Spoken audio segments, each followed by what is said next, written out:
Streaming around the world online at WHGMFM.com. I'm Justin Mallow. Joined now in the studio, I have Erin Brown, the stroke coordinator at the University of Maryland Upper Chesapeake Health. Good morning, Erin. How's it going? Hey, Justin. Good morning. How are you? I'm doing all right. Appreciate you stopping by. How long have you been the stroke coordinator for them? Just about 2 years here at Harford County. Yeah. Very cool. And there are a lot of strokes in our area? We get about 2,000 strokes, I think, between Harford and Cecil County. Really? Yeah, which is a lot. And nationally, it's about 800,000 strokes per year. Wow, right? really? It's a lot. It's a huge amount of people that are affected by stroke. And I know, it's really big in the news. Luke Perry passed away from that, right?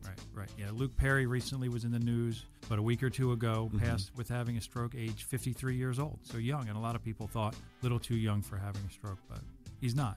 Nobody's too young. It gets people down to teenage years. Most people are a little bit older, 50, 60 years and up. But that's not the whole population. It can happen to anyone. And how do I prevent that from happening to me? And that's the biggest thing. Our best tool for treatment is prevention. So what we want people to do is take care of their blood pressure. We get a lot of people that should be on blood pressure medication, but they don't take their medication. Or they don't take it like they're supposed to, or they ran out, they don't get it refilled. All kinds of reasons for that. But keep your blood pressure under control. Also, keep your cholesterol down, and that's eat a little bit better, right? We don't want to eat as many fried foods. That's not new information. We all know that, but we don't make the best decisions when it comes lunchtime sometimes. So eat a little bit better, exercise a little bit more. What I tell people, put your sneakers on, open the front door, go for a walk.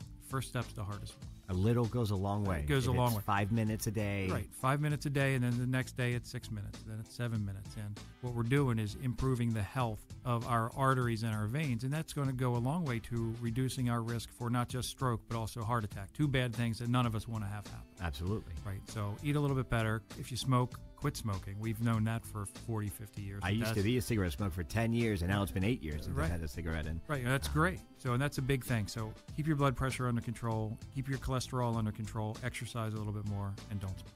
Big signs for people. And it's kind of common stuff, but yet, it's going to happen. And if it does happen, what do we do if that's happening to me? Sure. Do I just call 911 right away? I would think I would drive myself to the hospital, right? Right, that's correct. We don't want you driving yourself to the hospital. We don't want you waiting for a family member to get home to drive you to the hospital, because then things can go wrong in the car. What we want you to do is pick up the phone, call 911 immediately.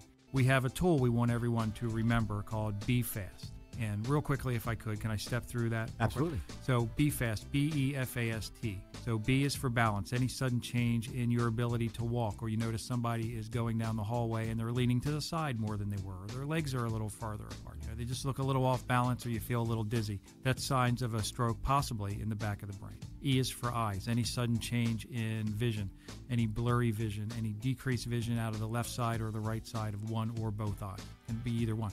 Or you got double vision that's offset side to side. I'm looking at you right now, and I would maybe see two of you, one next to the other. Or vision that's offset horizontally, so I could look at you and see one head above the other head, right? So that might be frightening to see in somebody. So any vision that's changed, those can be signs of stroke in the back of the brain. And then F is for fast. Any facial droop. You look at somebody, and the first thing we do is ask them to smile.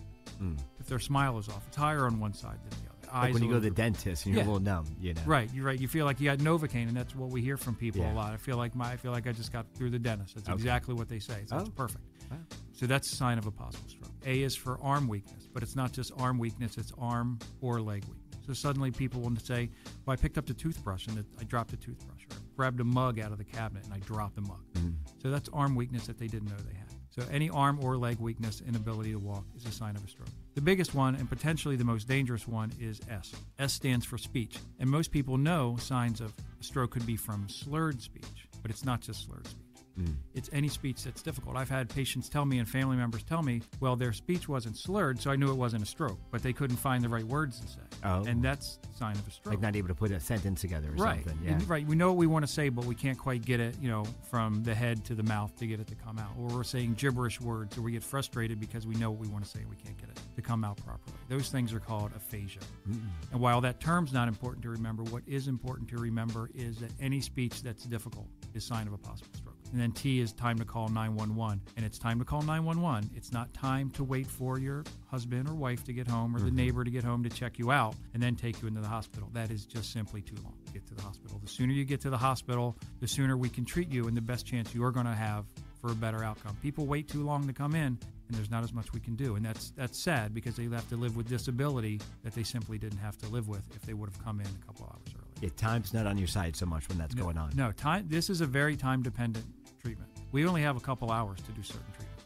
And it's literally 4.5 hours for a medication that we give, and that's all we have. Wow. So sometimes we can go in and have a clot removed, but we're still time limited on that, and that's only a very small percentage of people. If a stroke happens, know how to recognize that using the Be Fast acronym and call 911 and get to the hospital as soon as possible. And you can find out more information directly on their website, umuch.org/stroke. Right, Erin? That's right. That's perfect. I have a lot of great information on there. My name's Erin Brown. My email address is on there. If you have any information, any questions, you can contact me directly. I'm willing to help anybody. I'm willing to come out and talk to community groups, fire stations, anybody, church groups, fairs. I'll come talk to your people because I want to reduce the amount of stroke in our community. And so that's the goal. Well, on behalf of the community, thank you for helping saving our lives. We appreciate it. Oh, no problem. Thank you for having me. Absolutely. And again, more information, go to umuch.org/stroke, or to make that simple, be on our Facebook page.